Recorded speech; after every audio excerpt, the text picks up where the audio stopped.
we have to be activists also, because I feel like it's our own, it's just like a civil right to be able to work and to be able to express your vocation in the way that you want. Over 20 years ago, when I first started, there wasn't enough roles. And I started also as a musical theater actor on the side. I would perform and audition for shows, but there just wasn't enough opportunity. And so that's how I became an activist in the space as well. And I was part of groups like the AFTRA APA task force, but now SAG-AFTRA has merged as one union. And of course, very active with visual communications and the LA Asian Pacific Film Festival and other groups. And I became also very politically active too. We are the Get Reelisms Podcast. I am Adam Chase Rani. And I am Christine Chen. And surprise, we're both filmmakers. We get into it by sharing secrets, advice, and gossip in filmmaking. And we even get our other filmmaking friends to share theirs too. So please, everybody, join us for Ode to Filmmaking. Jesus. All right, guys.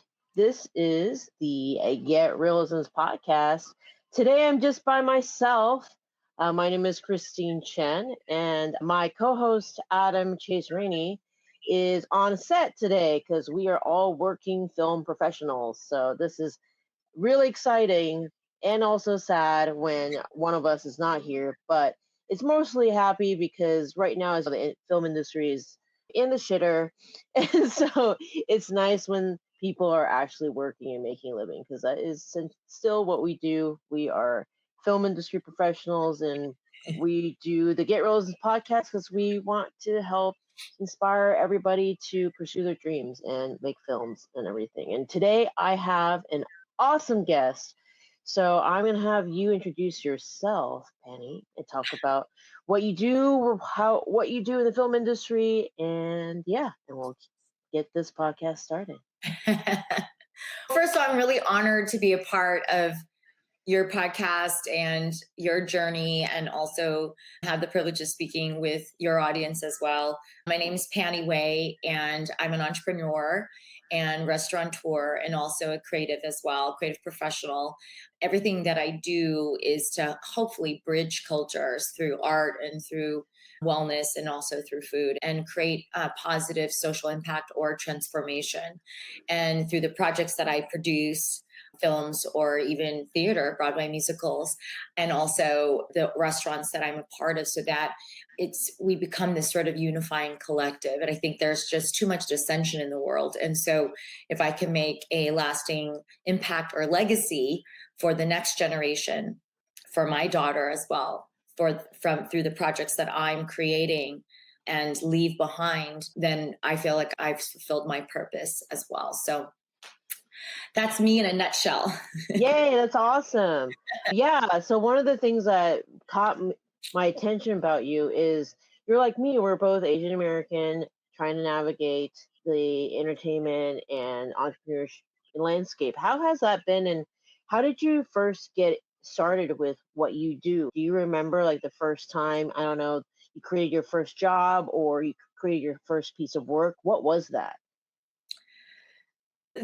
My first foray into the entertainment industry was actually working as an activist, and also with the LA Asian Pacific Film Festival.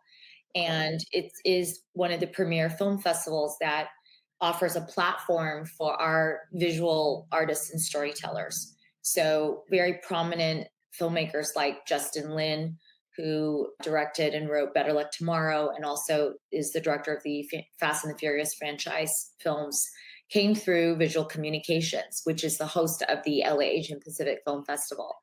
So that's the nonprofit group that I was connected to and served on the honorary board for, and also was a co-chair of the film festival, of the LA Asian Pacific Film Festival.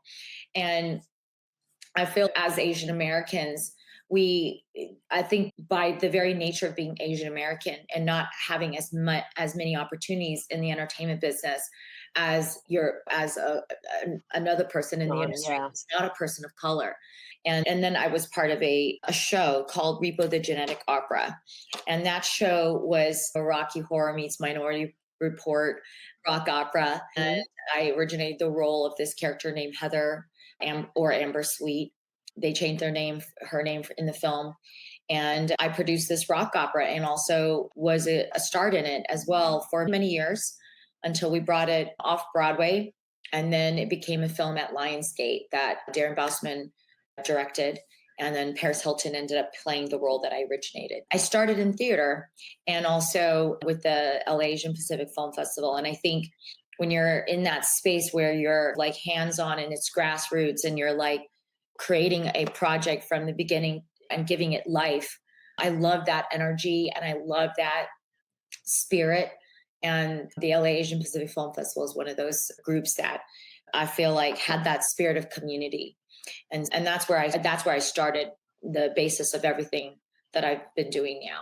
And Yeah, that's amazing. I think community is something that we're all seeking and we're all trying to build. It's very difficult that I've found here in Los Angeles, especially because we're all spread out and we're in a car culture and we get from point A to B. We don't really interact with anybody in between that. So I've found it exceptionally difficult here in Los Angeles to create community. So it's amazing that there are people out there trying to create that for other people. You know what's interesting is that when I first started off in my film career, I was very against making film content that was Asian specific. And it's really interesting because I recently listened to John Chu talk about it, and he also said early in his career he felt the same way, and a lot of it was because we didn't want to feel pigeonholed to making only Asian content type thing. And I remember earlier on having this conversation with some of my Asian American friends, being like, oh, if we lean into our Asianness and blah, blah, blah, will people just think that this is the only kind of stuff we can create? And later on, as I've developed as a filmmaker, I'm realizing like we have so many amazing stories to talk about, and they're just equally as important. And I attribute our not wanting to do this because of what was currently available on TV and in the media at that time growing up. And that only shines a light as to how important it is to have communities and to have content that is celebrating the diversity of what is currently in our world. Because as kids, you are affected by that. You don't even know. It's all very subconscious when you watch.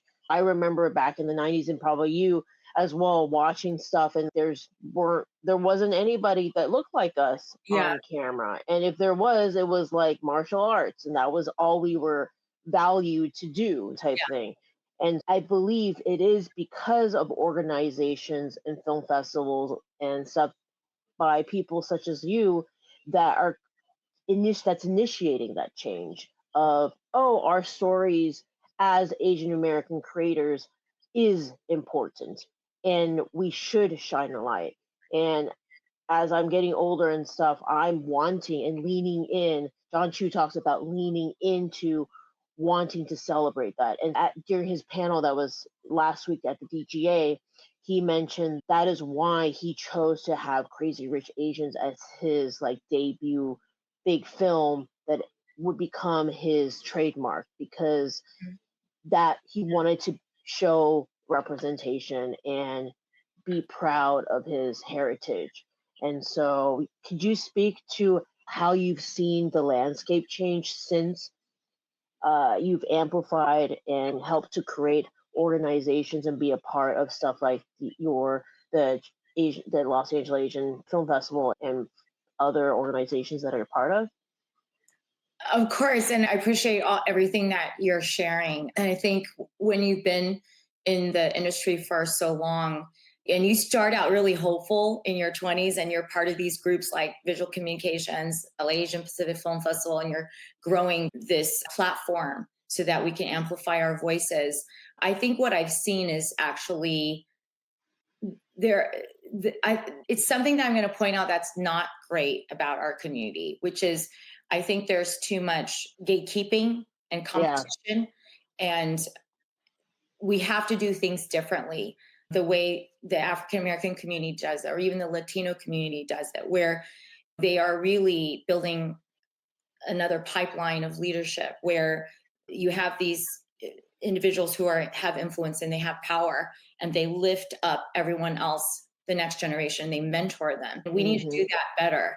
And I think when my friend and I first co-chaired the LA Asian Pacific Film Festival, my friend Kate, we had that spirit because the founders of visual communications and all these other groups that existed, they were founded by people who really understood what equality meant, and diversity and justice, and the right to be able to have your voice. And to your point about being visible in the media, if our kids and the next generation don't see images of themselves on air or in the media or in the stories that you see on TV or in film, there is a subconscious thing that happens. And I know this, having a background in hypnotherapy as a hypnotherapist, that the subconscious mind is constantly feeding belief systems to you about yourself, and you're forming them. And if you don't see yourself out there in the world, it doesn't reinforce your self-esteem and your sense of place in the world. And part of my intention with everything I do is to make sure that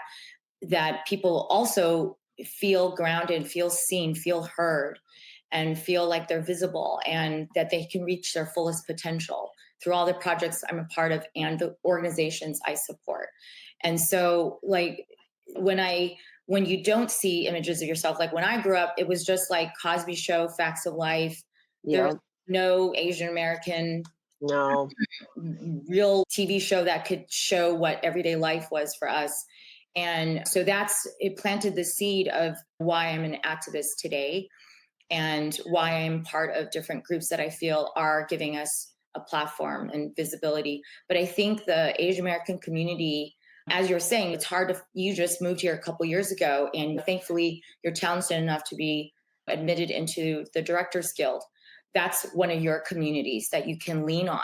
But we've talked about this, where our community is very different than it was like maybe 20 years ago when I was part of certain organizations. And I think that it's important for us, because Hollywood is such a difficult industry to navigate. You have to weed through the snakes out there. You have to weed through the grifts and the grifters, and the ones that, just because they look visibly valuable or they look like they're shiny and sparkly doesn't mean that they're actually of value. So I'm not putting down any of these organizations. I'm not going to name them, but there are a few out there that you and I have talked about before, right, Mike? And I think that they've gone off course a bit. So I think that what we have to do for those who actually really care about making a difference, really care about having to amplify Asian Pacific American voices, or voices of people of color, is to connect with those people and individuals and organizations that really do the work. And it's not just about amplifying myself, but having that attitude where if you're amplifying yourself, you're amplifying everyone else too in your community. You're lifting them up, and not working from a selfish place or a self-centered place, but a holistic view of your place in the world and how you can make a real difference. And that's how I'm raising my daughter too. She's the next generation of leadership for, I hope, this country too, and for her community. And it runs in our family legacy and bloodline. And I always remind her of that because it's powerful. But I also point out like the things that she sees the struggle too. And she hears the stories that I share. And I tell her the things that I've gone through. And I hope that it's like you're saying, you brought up John Chu. He's awesome because he's not just a good filmmaker. He's a great filmmaker. He's above par. And we have to be more excellent than the average white person in the entertainment industry. We have to be excellent, more than just excellent. And I hope that also as we move up, we bring more people up. Yeah. What do you think are some ways that, if people are listening, that other people can come to help with this mission of amplifying each other and shining a light on Asian American, or not just Asian American, but just really POC voices. What is something that people can actively come in and help do, for example? I think if you're creative and you're like putting a project together, like if you're a producer, it's to be very intentional and mindful of who you Mhm. hire to work on a project with you. And if it's empowering women, hiring people of color, hiring Asian Pacific Islander talent, not only above the line, but below the line, like in your crew, in your cast, giving people opportunity and access, not just, and also this is like a tough business. And I think it's creating those connections with other individuals that really have your back too. And so it's being mindful of who you bring into every project that you're on, and being mindful of what organizations you support or volunteer in also, because Mhm. you're all those organizations that you're a part of are an extension of your own brand of who you Yeah. are. And so being super mindful of that. And like, for instance, if I only support Asian American founders when it comes to, if I am investing in any entity or brand or company, I only support my community at this point. Yeah, because you have to put your money in investing back into your community. So your actions and your words have to always align. And then, for instance, like if I'm producing two musicals, Broadway bound musicals. One is Farewell My Concubine, and that is obviously a Chinese American story.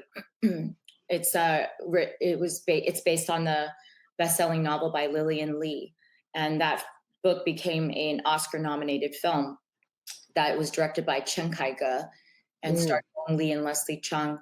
And I'm doing that project because I love the story. I think it shows our humanity universally. But not only that, it's going to create more diversity on Broadway in theater with Asian American roles, all Asian Pacific Islander roles. There's not going to be one. For me, it's deeply meaningful. And if I'm going to live with a project for so long, I want to be able to help bring something to life that I think can impact culture. And my other show is Working Girl. That show is to empower women. That was based on the Academy Award nominated film by Kevin Wade. This show is written by Cyndi Lauper, composed by Cyndi Lauper and Teresa Rebeck. Like Concubine is actually written by Kenneth Lin, who wrote House of Cards and Warrior, the Bruce Lee TV series. But the composer is Tony Award winner Jason Robert Brown. So it's like for instance, these two projects are tied in and aligned with my personal mission, which is to empower women and empower Asian Pacific Islander visibility and voices in that genre. But I'm also working on a film. But the film is to amplify this character and this person in real life. Her name is Chef Christine Ha, and she is the first blind winner of MasterChef. Oh, cool. Yeah. I'm And a big fan of that. she's inspiring. Yeah. She's an inspiring person. She lost her eyesight when she was an adult. And then when she has this autoimmune disease that attacked her spinal cord and ocular nerves, but she never recovered her eyesight, and her physical body was able to recover in terms of she has mobility, but she wasn't able to recover her sight. And then went on to MasterChef and blew everyone away and won.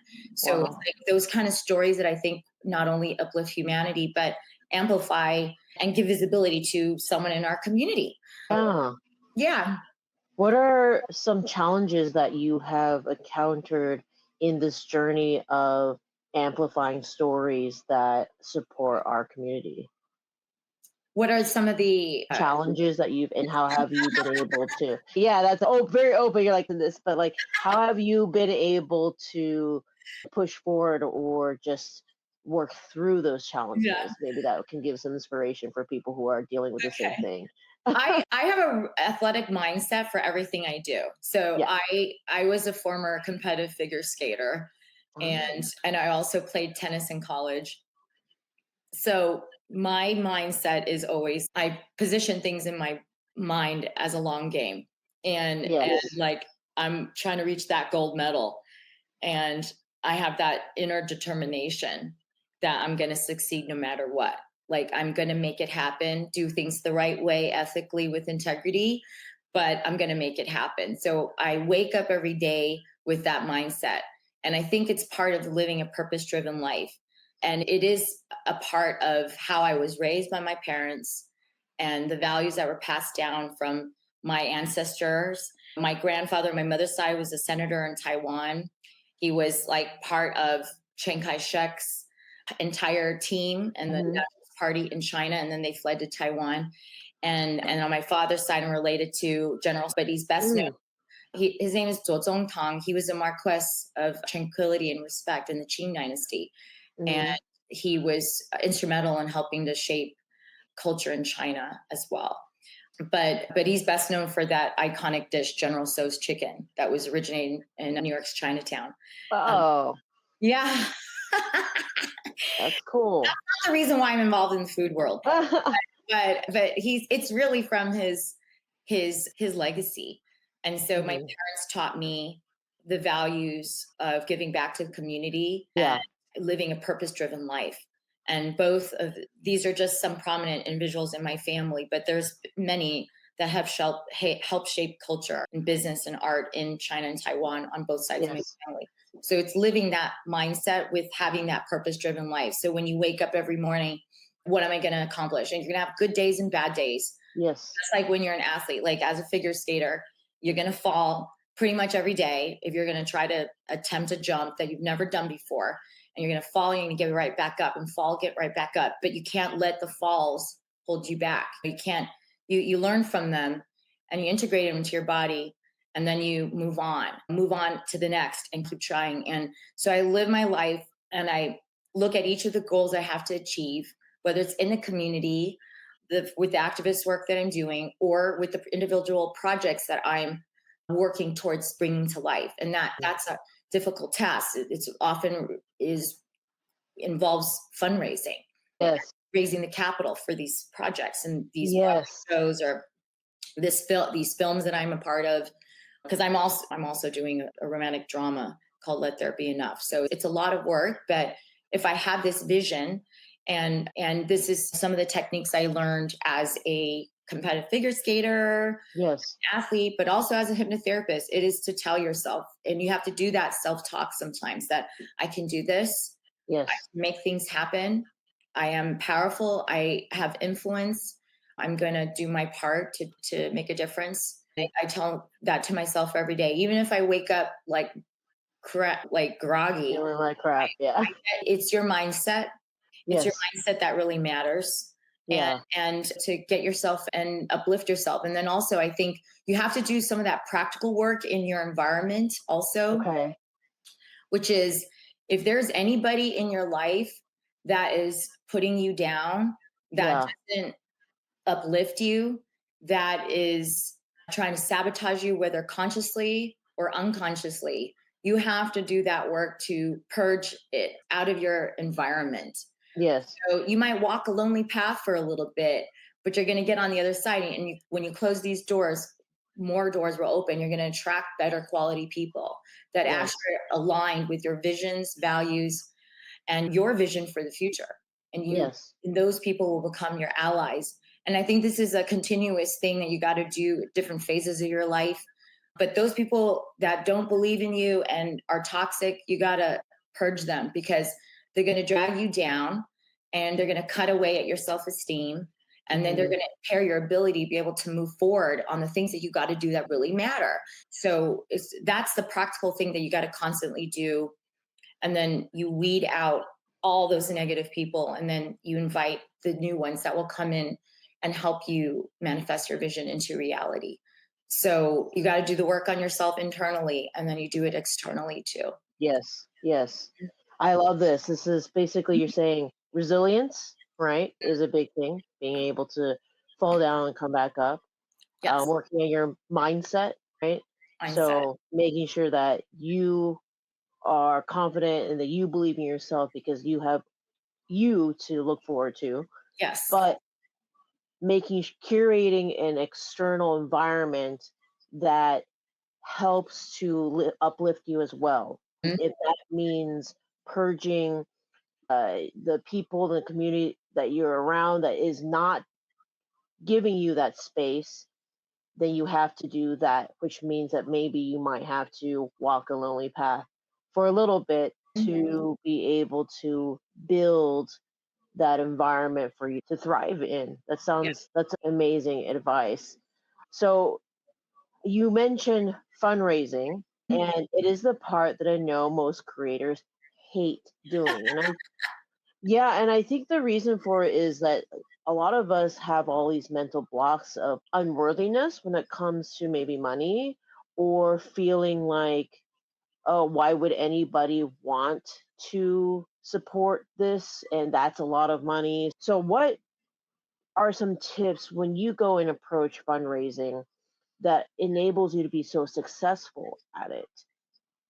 Okay, so I think if you're starting a project, the most important thing is to find people that have skill sets also that you don't have. So it requires some self awareness and consciousness about what your strengths are and your weaknesses are. So if you're not great at raising capital, totally fine.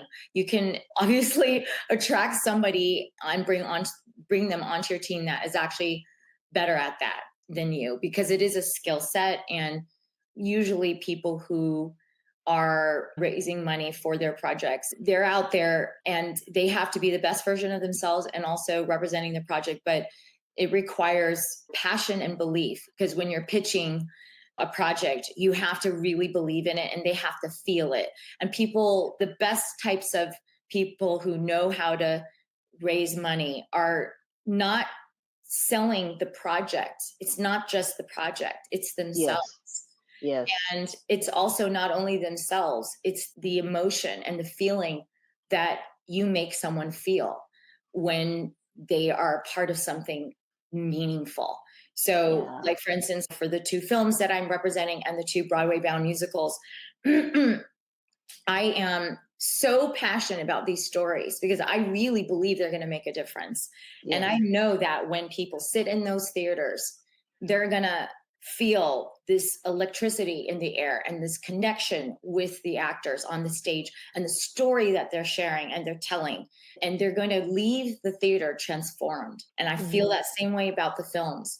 And so you want to be able to, when you're raising money, it is to obviously like really identify the right type of people that are aligned with your vision or are able to and have the means and the resources, because they have to be qualified investors too. And also that you believe in it. Also, you have to exude that energy and that enthusiasm. And if you're not a person, that you're mostly an introvert and you don't have that ability or you haven't built that skill set, it's okay to find someone that can do it better than you so that you can partner with each other. Or you go on the pitch meetings together and you learn from that person who is more of an expert than you. But I think it's a special skill. Yes. To have. Some people find it challenging and some people find it a very fun challenge. I happen to really enjoy the process. Really? Okay. Yes. I love it. I love challenging myself to see if I could get something done in a day or two or whatever. I think I have a knack for it, and I love business development. And it's one of those things where, but if you're out there and you're the director and you're the writer of your own project, you have to be the one that believes in it more than anyone. Yes. So it's sharing that enthusiasm, because you're not selling them so much on the project, you're selling yourself. Yes. And anyone who's ever given me their allegiance to anything I've ever done is because they actually liked who I was too. Yes. Because you're going to spend a lawful long time with these people. And they're going to live with this project with you for years. So even be mindful of who you bring into a project, even as a funder or investor, because you're going to be beholden to them and accountable to them for the entire journey of the film or the. Yes, you're married. Yeah, they always say when you have a business partner, you're in bed with them, basically. Yeah, because you're there from the beginning to the end. Yeah, it's a partnership and it's an opportunity.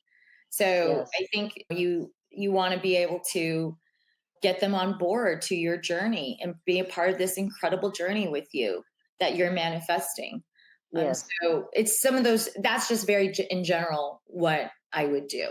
Okay. Yeah. So I know, what's your heart out? Because it's 11:08 right now, and I know you have It's okay. It's all important things to go. Okay, wherever cool. you feel is complete. Okay. Yeah. I wanted to ask, so because a lot of our audience members are people who are filmmakers, creatives, and I know a lot of them feel lost in this journey of finding funding and investors and stuff like that. If one of them were to approach you and say, "Hey, what are the things you're looking for?" example. So if some random person comes and wants to pitch you in some idea, Mhm. what would you say your top 5 things are that you look for, and that are non-negotiables for you? Yeah. So my company is called Harp Ventures. And the symbol of the harp is it's a mystical female, almost like a goddess who has power and influence and wields a shield and a sword. And so the projects that I'm aligned with embody that spirit, which is I'm interested in anything that creates positive social impact or changes culture, amplifies diverse voices, and anything that I feel that will change our humanity as well. And so if those projects, like, either they touch your heart or they inspire the audience or they create more diversity on screen in the media, those are projects that I'm interested in because they are aligned with my values, my virtues, my integrity, and my vision for the future. And so that's just what I'm interested in. And that goes down to even if I'm invested in the hospitality or food and beverage space, any of those projects I'm part of, it's all an extension of this mission, which is Mhm. to leave a lasting legacy and create positive social impact somehow. Again, because we were talking about, I'm going to live with the project for a very long time. I want to make sure that it's something that it's aligned with my values as well. Right. There's so many projects out there. So does somebody just be like, "Hey, what's up, Penny? Here's my script. Can you read it?" I'm sure you get so many asks. So what is it that makes you choose somebody versus another? What makes you want to pay attention to anyone? It's also their track record too. It's the person. Sure. If it's a friend, of course, I'm always going to help support my friends. But sometimes if the script isn't great, that's okay. I will Yeah. always be very diplomatic and tell them exactly the reason why it's not if I Fit. can, a Yeah. possibility at this time for me to support it.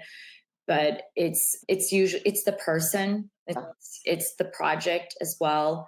And I think to help your audience, I think that it's important for especially creatives to go outside of the box and network in spaces that they're not normally used to.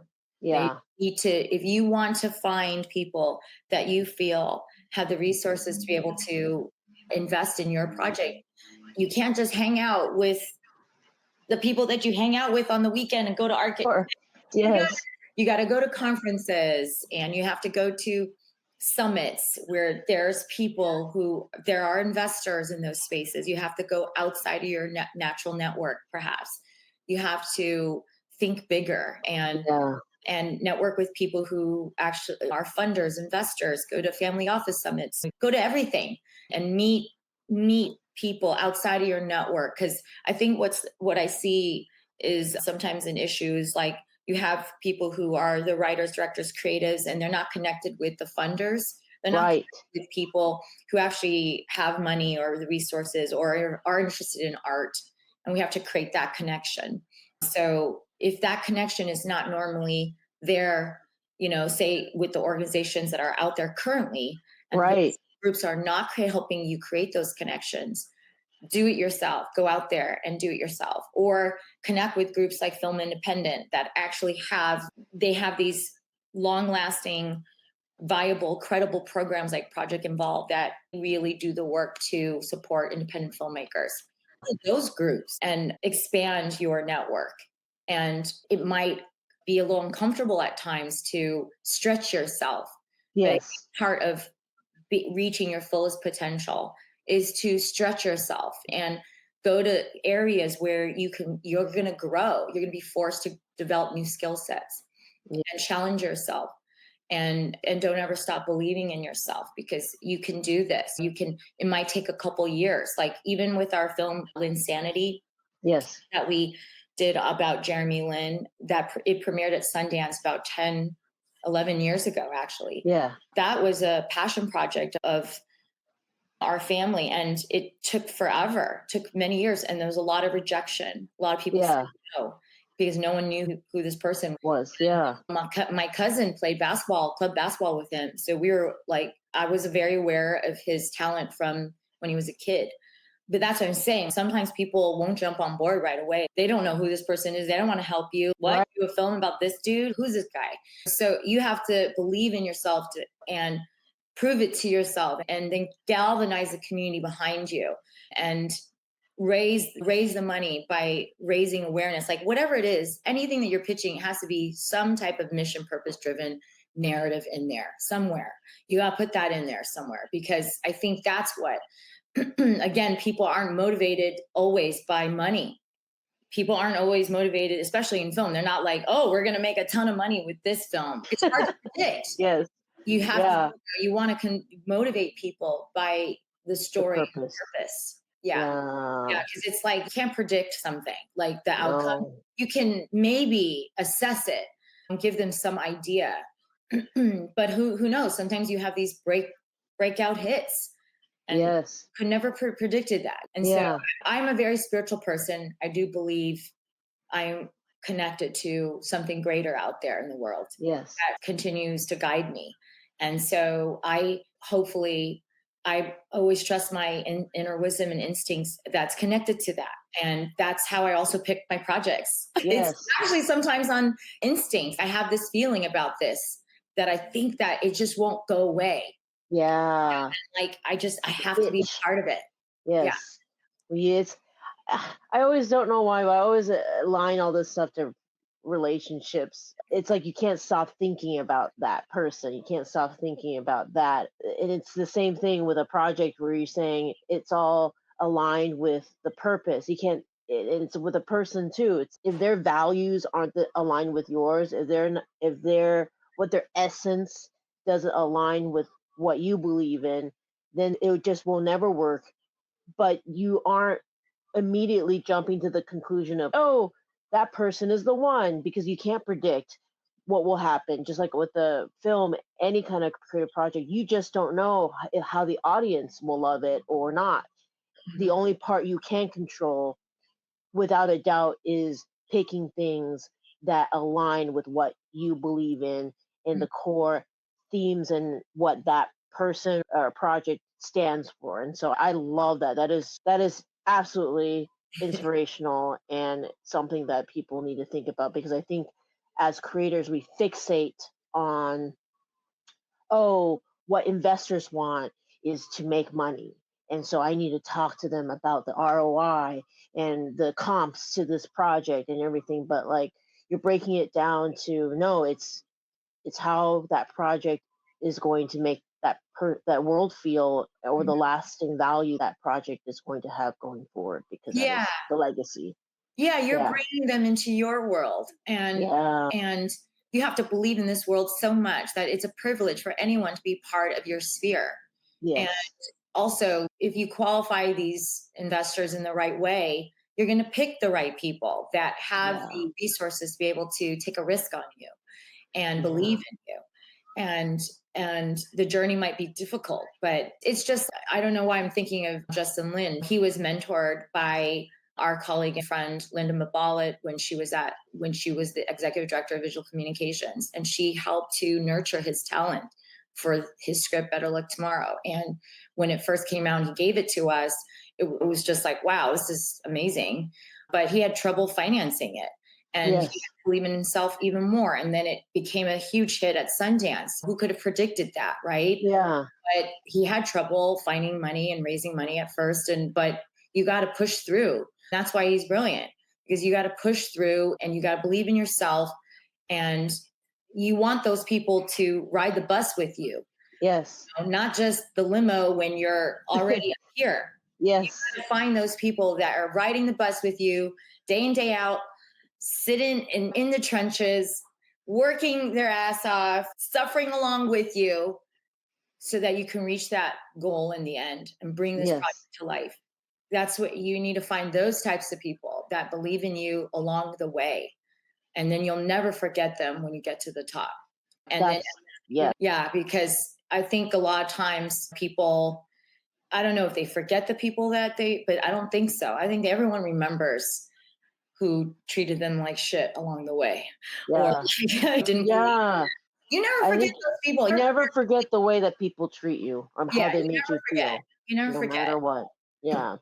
You might forget what they say to you, actually, but you never forget how they make you feel. Make you feel. Yeah. Yeah. And that is a great way to come to a landing on this, because I don't want to take up too much of your time. I loved this conversation. I felt like it was so inspirational and down to earth.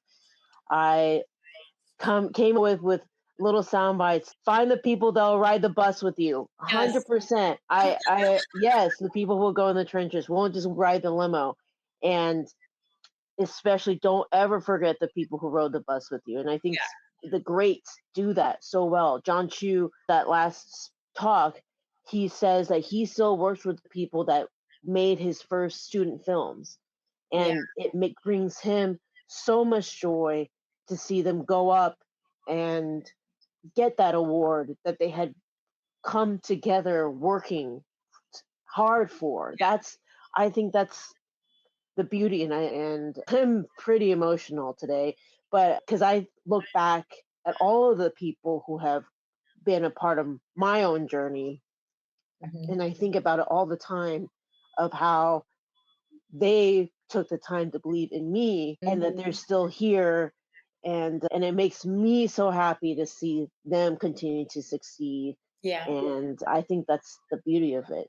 And thank you.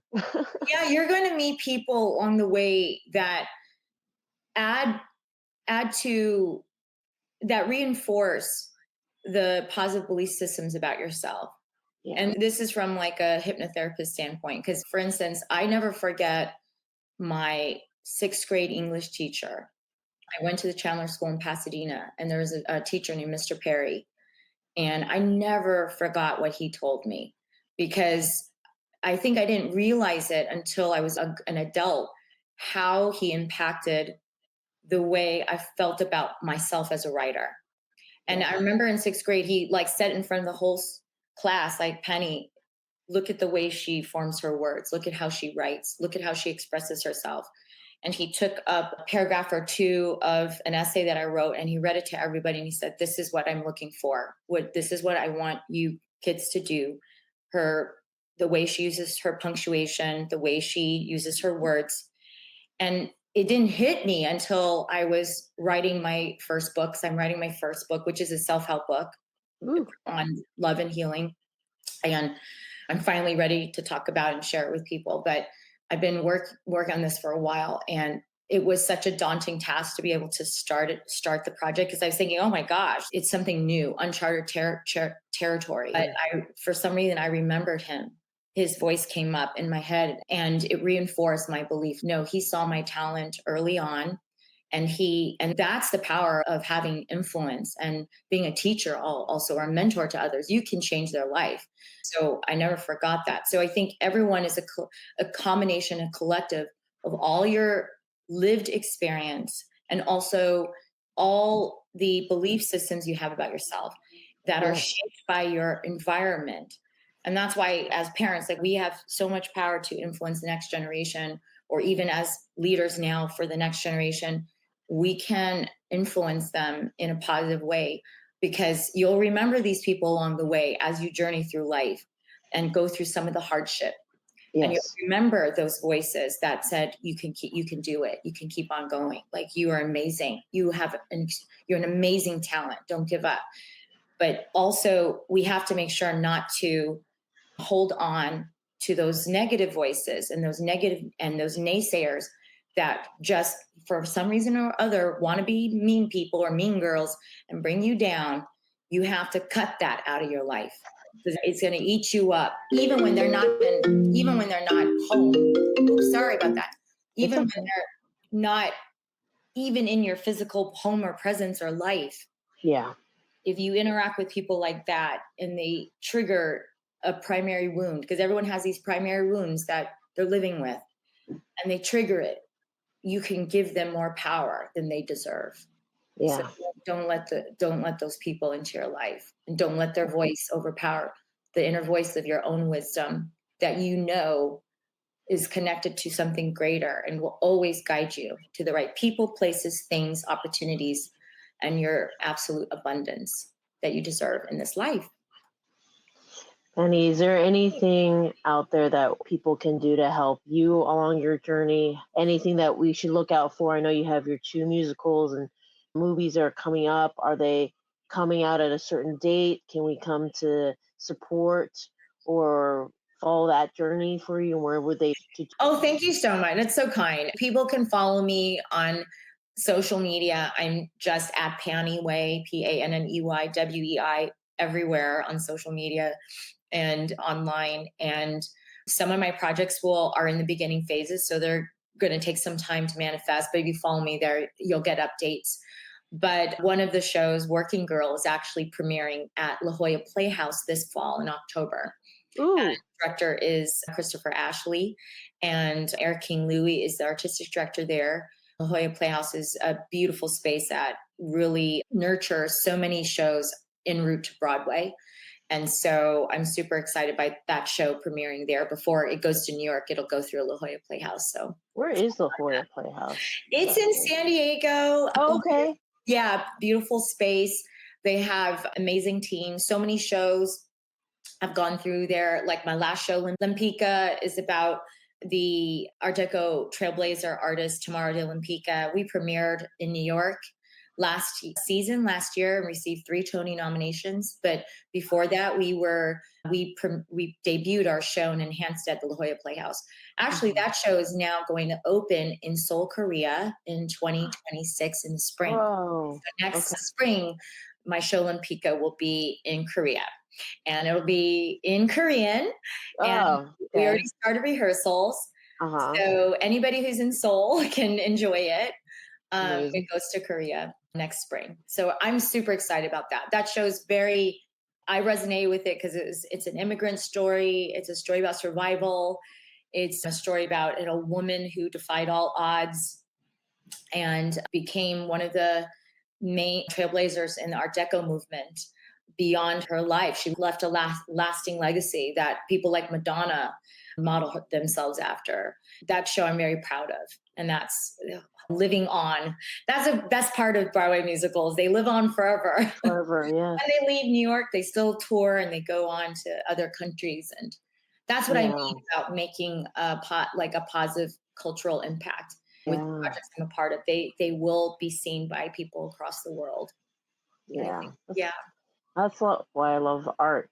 Yeah. You can, you directly impact and affect how people feel and hopefully spark a conversation. Yes. Which is, I think, a big thing, especially in our divided country right now. Yes. So, all right, Panny, I don't want to take up too much of your time. I feel like ready to conquer the world now. So thank you so much for being an awesome guest. And I hope you'll be able to come back again sometime, especially when you're about to launch the movies and you want to promote any of them when they premiere at Sundance again. Please let us know how we can continue to support you and your journey, because you've obviously supported so many awesome creators out there. We need more people like you. Oh, thank you. That's so kind. Yes. And so guys, please watch out for the Get Reelisms podcast. As we created this whole community because we're all artists and we want to amplify other artists. And so we created this line of stuff, Get Reelisms book, to really just show people that you should just make art and you could amplify each other to make art. And that's how the community should work, is supporting each other. GetReelisms.com for any other information. And if you want to be a guest or you know somebody who should be a guest, just DM us. You'll just reach me or Adam, who is working right now. And then Panny Wei as well. If you are an investor out there or want to be involved and help out, go and talk to Panny.